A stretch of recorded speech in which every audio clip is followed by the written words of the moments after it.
Mata adalah panglima hati. Segala yang kita kerjakan, tanpa disadari menciptakan misteri yang ada dalam hati. Baik, buruk, kejam, pilu. Sampai kisah ironis akan kita kuak di sini, di Menembus Mata Batin. Di program ini akan menghadirkan orang-orang yang pernah ataupun masih melakukan tindakan di luar batas kewajaran. Dan bintang tamu yang hadir pada malam hari ini adalah Uci Sucita, seorang penyanyi yang juga sering mendengar tangisan makhluk gaib. Betul begitu ya? Iya betul Mas Bayu. Gimana ceritanya Uci? Jadi aku dari mulai SMA sih ya, SMA aku sering ngedenger kayak pas mau tidur, kayak ada yang gitu. Seperti nangis gitu. atau bernyanyi? Kadang-kadang nangis, Oke. tergantung. Kadang-kadang dia pernah kayak gitu, ketawa kayak gitu. Tapi nggak lama itu selama ini nggak pernah ngeliat?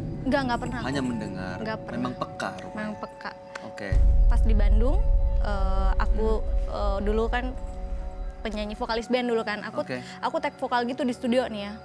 Nyanyi satu bait gitu kan. Langsung disuruh stop kan sama si Operator ya, sound engineer-nya? Kok ada dua katanya nyanyi. Jadi aku nyanyi sesaku rasa ternyata ada yang ngikutin juga. Jadi yang nyanyi gini, sesaku rasa dilangin suarakunya. Itu ada banget sih. Dan aku sampai merinding. Iya. Oke. Banyak sih selain itu juga pernah juga di mall gitu. Oke, ini kelihatannya ceritanya sepertinya kamu sebenarnya peka dan bisa merasakan ya? Iya. Hari ini di studio bisa merasakan sesuatu nggak? Tadi sih aku jujur aja pas masuk ya, kayak kok merinding ya. Tapi aku udah nggak usah dipikirin, takutnya baper gitu ya. Oke. Belum pernah melihat tapi ya? Belum, Siluman, jangan sampai. jin. Penampakan pernah terlihat di handphone. Oke, nanti kita lanjut ke cerita itu. Tapi yang jelas pada malam hari ini akan hadir seorang perempuan yang mengaku akrab dengan jin. Malam hari ini kami akan hadirkan dengan nama samaran. Kami persilahkan Ningsih.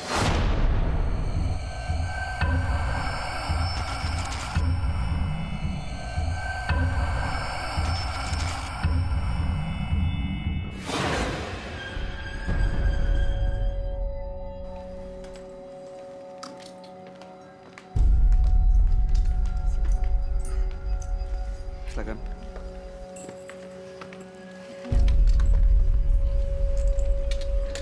Ningsih, boleh diceritakan pekerjaan Anda saat ini? Saya ibu rumah tangga, tapi di luar itu saya jadi seorang peramal, ngebantuin teman-teman saya awalnya, dan dari situ saya mulai terjebak. Ternyata apa yang saya lakukan itu sangat tidak benar. Oke, apa yang mau Anda sampaikan pada malam hari ini? Dari kecil itu saya kan memang bisa melihat makhluk astral, dan sampai saat ini masih menjadi teman saya saat ini dan tidak bisa lepas. Anda berteman dengan makhluk astral, seperti apa bentuknya? Jin, berwujud manusia, tapi jahat. Jahatnya? Karena setiap ada teman yang konsul atau apa, pasti diarahinnya yang sangat tidak benar gitu. Oh, jadi Anda buka praktek untuk teman-teman Yes. konsul, mendapatkan keuntungan secara ekonomi di situ, Iya. dibayar, Iya. tapi Jadi, bisikan-bisikan itu mengarahkan ke sesuatu yang jahat gitu. iya. Jadi saya tahu bahwa yang saya lakukan itu salah gitu. Jadi saya tahu ini klien ini sebenarnya datang ke saya itu sudah salah. Oke. Jadi dia minta untuk seperti neluh suaminya atau apa gitu. Ada Jadi yang sampai minta dulu? iya, dan saya melakukan hal itu. Disanggupin? Iya. Berapa bayarannya untuk sekali meneluh orang? Saya tidak memberikan nominal, Seikhlasnya ya. Iya. Oke. Maksud dan tujuan Anda malam hari ini ke sini? Saya ingin melepaskan dua makhluk astral ini. Kenapa? Ya karena tidak nyaman sekali. Karena saya sudah berkeluarga dan efeknya anak-anak saya ada yang sakit. Dan itu kayak suatu perang gitu. Dalam badan itu kayak suatu perang gitu. Bahwa saya ingin melepasnya tapi seperti kekunci. Oke. Makhluk-makhluk astral itu ada di sini sekarang? Ada. Oke, baik. Mudah-mudahan malam hari ini Anda bisa mendapatkan tujuan yang akan Anda capai ya, dan sebaiknya memang Anda cerita langsung ke teman kami. Dia adalah seorang indigo. Kami persilahkan Roy Kiyoshi. Sebelumnya, tim Mata Batin sudah memberikan tanggal lahir dan nomor rumah partisipan kepada Roy Kiyoshi. Dengan mata batinnya, Roy akan membaca berdasarkan angka yang kami berikan. Ningsih terlahir pada tanggal 16 Agustus 1984. Tinggal di rumah bernomor 30. Dia sosok yang jujur, namun cenderung keras kepala. Saya melihat banyak sosok jin yang menyukai Ningsih. Hal ini membuatnya menjadi tak terkendali. Banyak sekali rasa sakit yang disebabkan oleh Ningsih. Saya melihat di sini banyak jin yang mendorong Ningsih untuk berbuat jahat, dan sebagian ingin berkomunikasi dengan saya di sini. Saya akan pecahkan teka-teki misteri ini untuk Ningsih pada malam hari ini.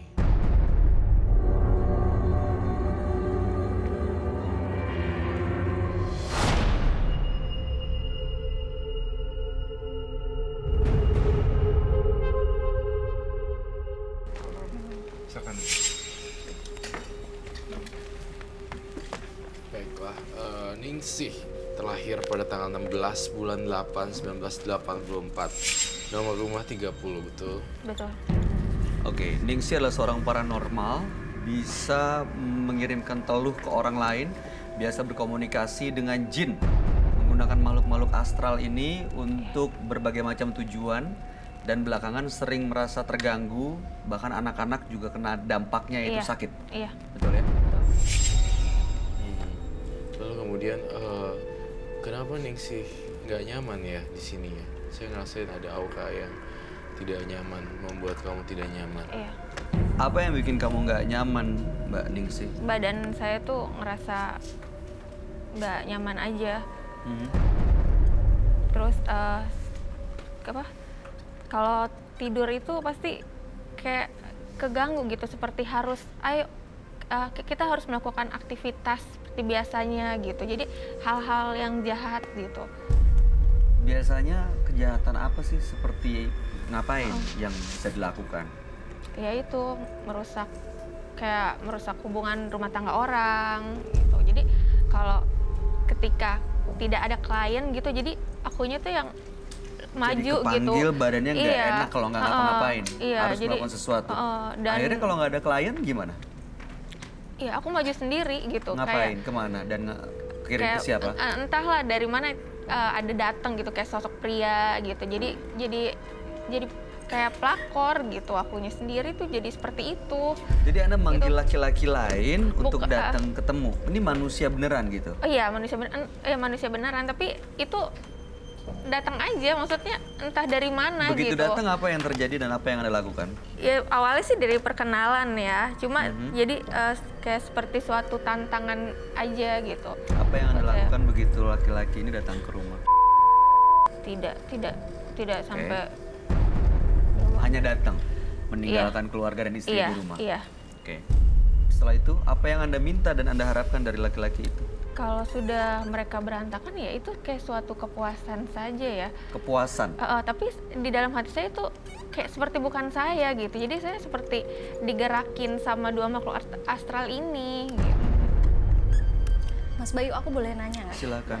Mbak Ningsih, pernah nggak sih misalnya ada klien nih kan minta tolong buat nyembuhin ya, bukan merusak ya, nyembuhin. Terus orangnya Mbak Ningsih sembuhin dong.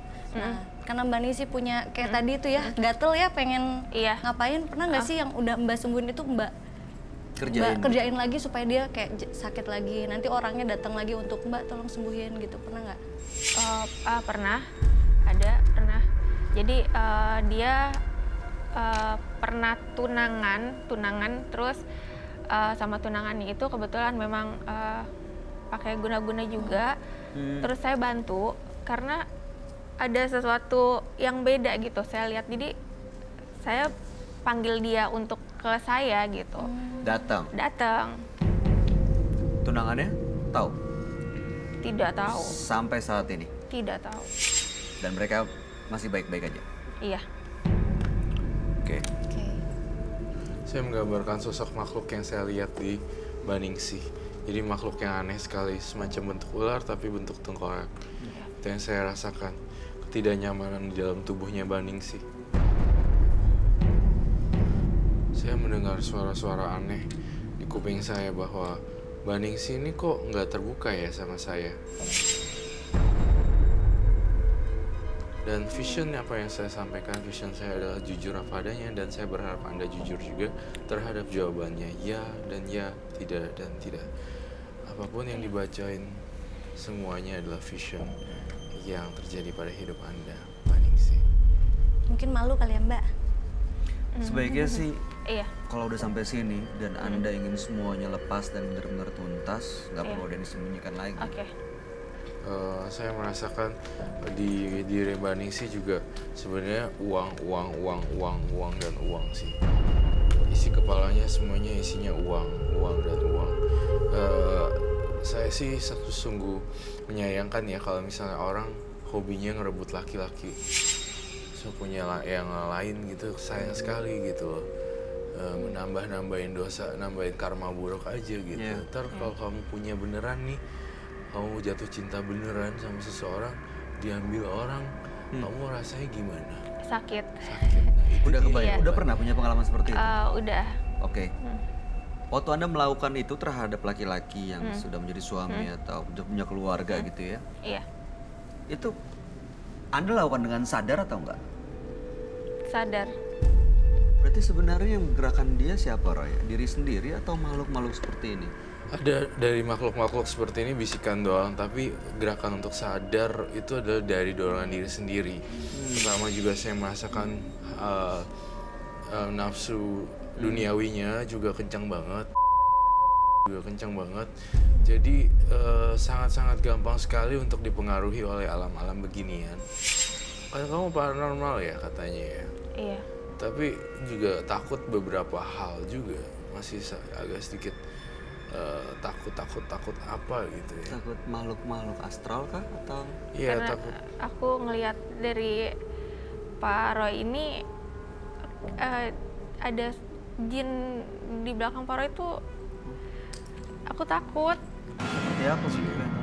Yes. Seperti dia pakai baju padang, pakai topi itu tinggi ya, iya, dan dia kayaknya nggak suka dengan kehadiran saya di sini. Rambutnya panjang yang kamu lihat. Iya, Gokui, teman saya. Oke. Saya punya teman seperti itu gambarannya, pakai topinya agak panjang tapi rambutnya panjang. Iya.